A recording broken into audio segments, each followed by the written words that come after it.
Hi guys, it's Sierra. Welcome to Salem Wellness Portal. This week, my theme, I reflected on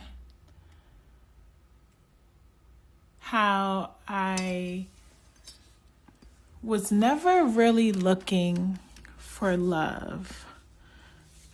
I was looking for someone to save me. And while I was reflecting this week about the girl that I was versus the girl that I am now and the woman that I'm becoming, I kept on thinking to myself, I was never really in love. It was always an idea. And then it was always, well, who can save me? Who can get me from A to B? Who can get me from step 1 to step 8?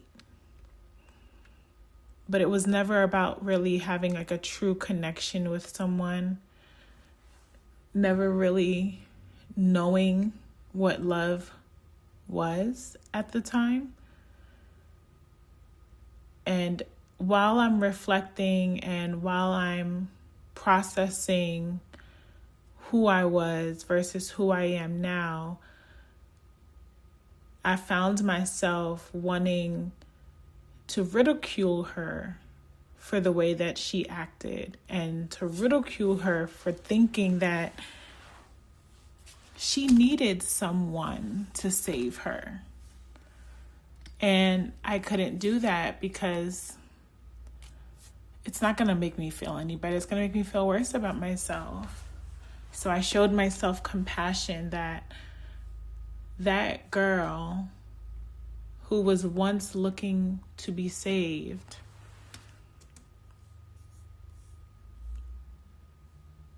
was in survival mode, was having to overwork.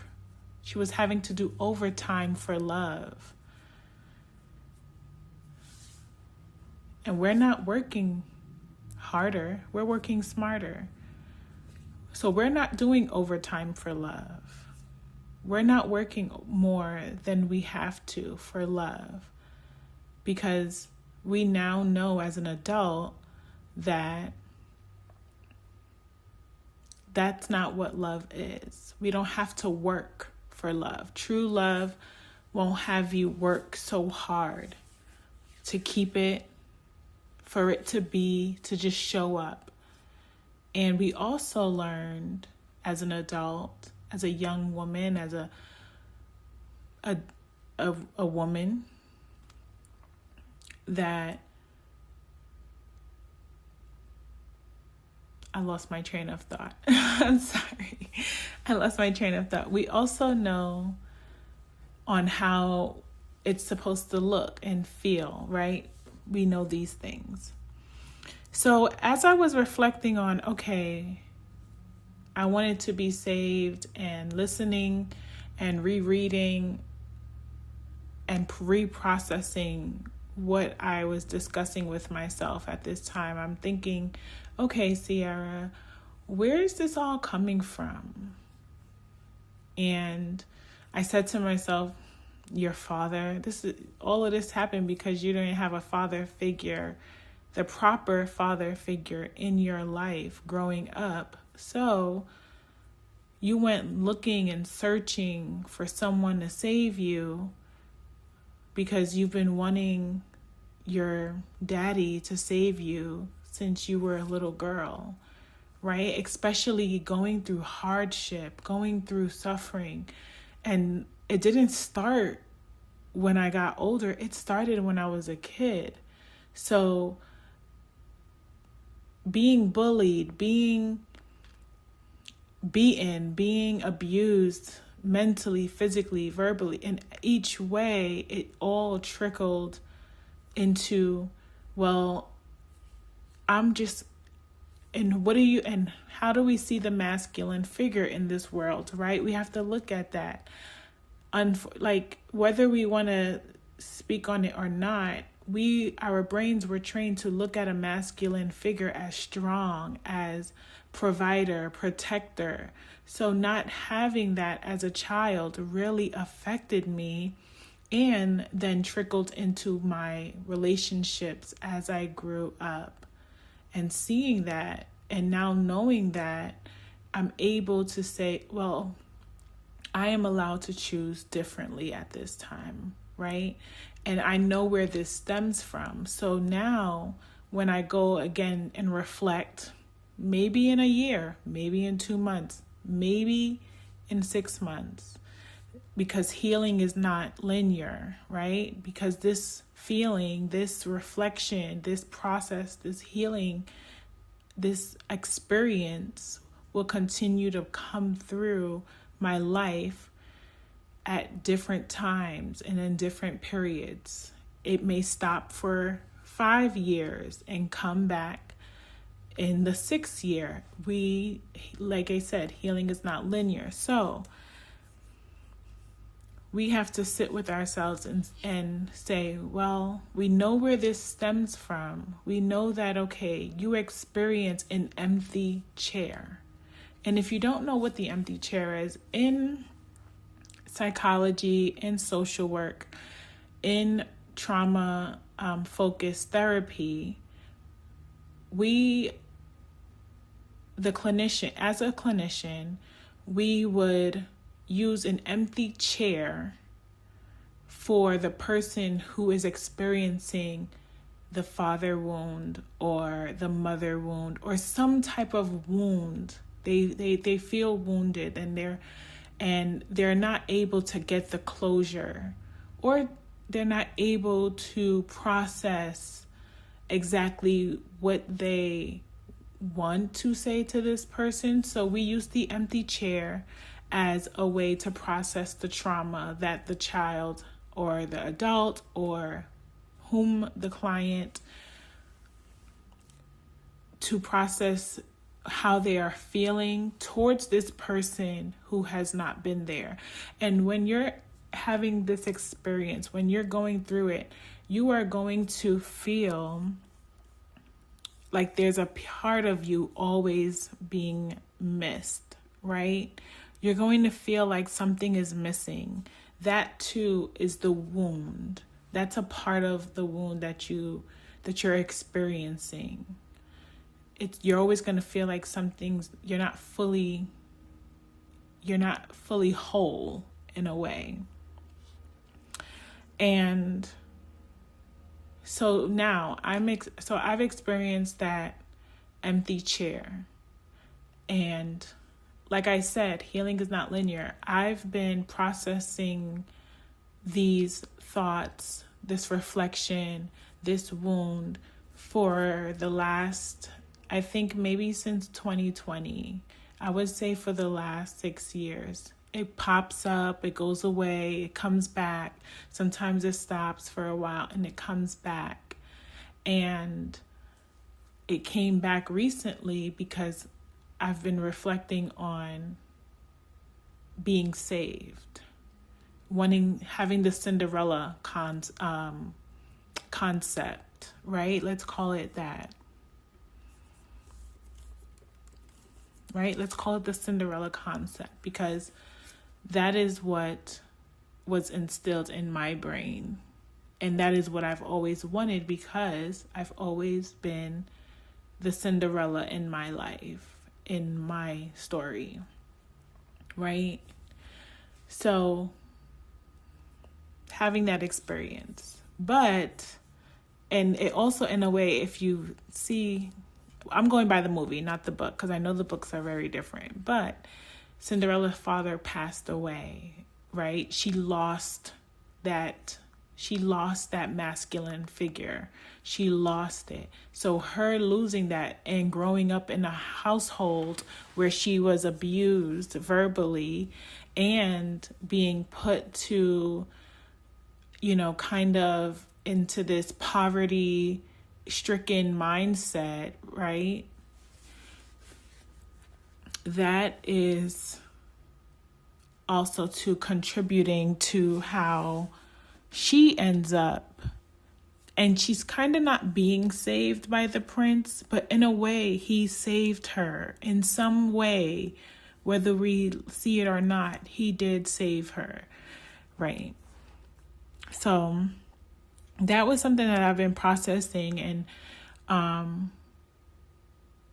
seeing exactly on, okay, what now am I doing in my life to change this? And realizing the pattern is the first step, right? I'm seeing that, okay, has been a pattern. I'm also seeing that I can no longer be in this pattern. I can't keep going on and on and on. I have to shift. So I noticed it through repeating relationships, seeing that my emotional needs were not met, seeing that I was choosing people based on a certain attachment style, which is the avoidant attachment style. Why? Because the masculine figures, not having the proper masculine figures in my life contributed to seeing that, oh, well, masculine figures show up, they're inconsistent, they lack emotional depth, they avoid any emotional depth, right? So this was one of the patterns that I noticed. I also noticed same emotional feeling. We said that. I think I labeled everything. And then, and not blaming them, so I can't even blame my father in a way. And this is a part of the healing process, and this is a part of the awareness process as well, because, okay, I chose this, I chose these people, I chose this pattern, I chose this. So now I'm, as an adult, as a woman, as a grown woman, as a understanding, even just a girl, just being a girl who is aware and who is now has the wisdom, right? What is a serenity prayer says? Now have the wisdom and the courage to change, right? So being able to now know that it shifts. Now I'm able to say, I can't blame those people. I don't blame anyone but myself. I blame myself, and I realized, and not technically blame in a bad way, but just to take that accountability of like, okay, I should have noticed, but I did not know at that time. The girl who I was at that time could only know what she knew at that time. 2020 hindsight, right? You only know when it's right in front of you. What's right in front of you. If you don't, and what's the other saying? When you know better, you do better. So now you can do better. You can change. Things can shift. And that's the beautiful part of it, because at any point in your journey, you are allowed to say, no more will I. And you can say, I am now this. At any point in your journey, you can wake up tomorrow. You can, right now, at any point, you have the choice to choose which path are you going to go on. So I chose, okay, path A is not working out. Let's try path B and see where path B gets us. And if path B doesn't get us to that, we have many different roads that we are able to walk down. So let's just take the first steps in walking down path B, and let's see how path B feels. Does it align? Is it, do I feel healthier? Is my mind, body, and spirit one? is it whole, right? So that's all that spiel. I don't know why some of it, I'm like, okay. Some of it is just coming from the spirit, and I'm just going to let the spirit, when she needs to talk, she'll come out. Because I literally feel like I just channeled a message, but I don't know if what I just said, honestly. I feel like I just channeled a message. But so now we're saying that we talked about a little bit about the childhood wounds and how that shaped me as an adult. So meeting people with certain attachment, and then my attachment. And as an adult, I found myself seeing how I have a mixed attachment depending on where I am. Because when I was in survival mode, and when I was in like that survival mode, my attachment is very anxious, very like, okay, like I have to be on top of it, have to control, because I'm so worried and anxious. I have to have control over this situation, right? Then knowing that when I'm regulated, when I'm emotionally regulated, I have a very secure attachment. So what do I now need to do in order to so I'm aware that when I am a certain way, I am secure. When I'm emotionally regulated and I am emotionally regulating myself, I feel more secure with myself. I feel more secure in myself. So me being more secure in myself will reflect in my relationships, because whoever you are by yourself will reflect in your relationships, right? Because if you can't be whole and happy with yourself and by yourself, are you really going to be whole and happy with someone else? Because a lot of people today are in that space where they're not whole and happy by themselves, and they still end up not being happy with other people, right? You always hear people say that, oh, I'm experiencing loneliness even with people around. So another thing that I did was I stopped seeking emotional safety in others. I stopped confusing intensity with love. So I would have these intense relationship connections that thinking that was love, and it wasn't, because that's very impulse. In a way, I kind of think of it as an impulse situation where you have all of these emotions at once, and then it fades, it goes. It was a one-time thing. So I stopped confusing the intensity with love and stop repeating emotional dynamics with different people. So also limiting myself, putting up boundaries, being able to do that. So in my childhood, this is what I was experiencing. So this is what shaped, right? So doing the opposite of everything I just said, having that attachment pattern, seeking emotional safety, confusing intensity with love, repeating emotional dynamics with different people, all of that from childhood contributed into shaping the adult relationships, which, okay, we now see that, okay, our adult relationships is affecting also this way as we've been growing over the years. What can we do to change this? We were aware of the pattern. We nipped that in the bud and said, okay, we're going to do differently. So now the healing part of it. What did I do? I sat with discomfort instead of escaping it.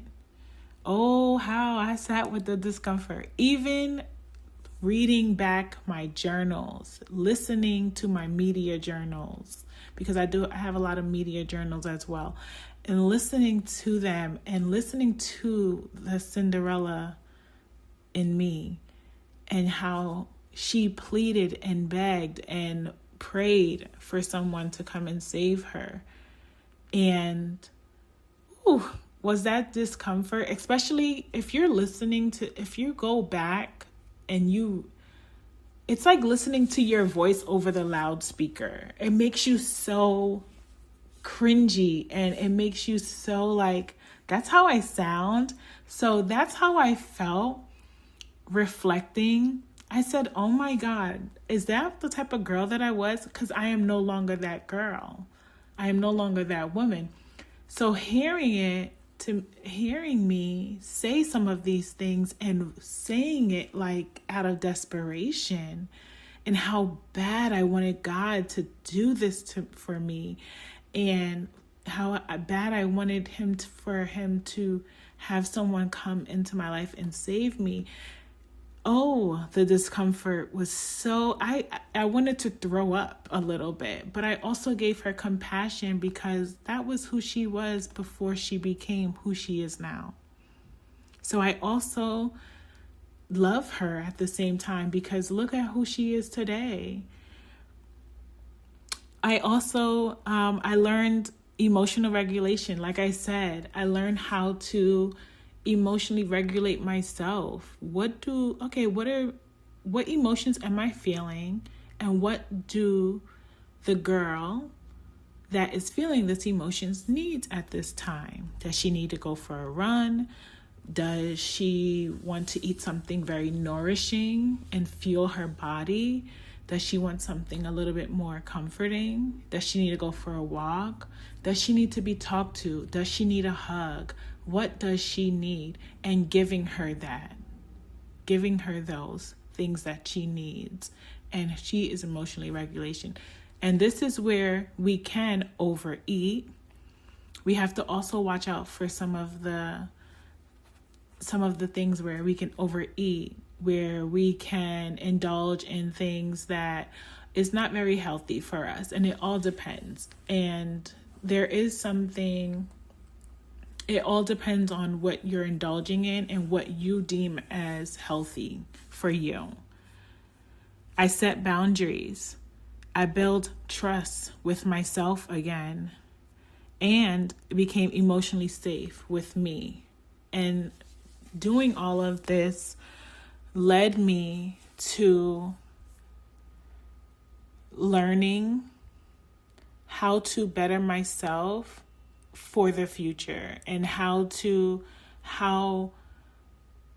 not feel like I need someone to save me, because I don't need anyone to save me. I saved myself. And realizing that, and it just popped in my head like, wow, like the whole time this was what God wanted you to do, was for you to save yourself and for you to prove to yourself that you are strong enough to do it. Because a part of me didn't think that I was strong enough to do it, but I've been doing it the whole time. When you really think about it, you've been doing it the whole time because you chose you to save yourself. So yeah, you have a father wound from an empty chair that didn't show up for you. But guess what? You learned how to show up for yourself, and you overcame that, and now you're doing much better. So I do want to say that this did not just happen overnight. This has taken me years to get to. This has taken me years. It has also stripped me of a lot of things. But I always feel like if it's being stripped away, it was never meant to be there. So I'm also becoming more aligned with who people, places, and things that will sustain me in this new energy that I am in. So I created the Father Wound Guidebook for people who resonate with this message, people who resonate with wanting to maybe be saved, especially young women. A lot of us are looking for that masculine figure. And it's not even that we're looking for it for love. We're looking for it for we're looking for it for that, to have that person who can be strong, the provider, what that represents for us. And that is, I want to say that is okay. That is also a part of our biology. That is a part of our human experience. And that is okay. But we're not desperately looking for it where it takes away from us being on our own, because we are great just by ourselves, right? But it's also learning how to get there. So the guidebook helps you process your wounds from not having and it doesn't have to just be a father. It can be not even having a proper just masculine figure. You might have had a proper masculine figure in your father, but had a bad one with your brother, or something such as that. It can be something such as that, because two people can grow up in the same household but still have different experiences. So check out the link below for the guidebook, for you to download the guidebook. And I think it would help on this journey, especially if you are experiencing this type of wound, or if you're experiencing having that Cinderella concept, right? If you are in your Cinderella concept mode, I think it also too would be something to help you with. But my name is Sierra. I want to thank you guys so much for listening, and I hope to see you guys in the next one. Bye.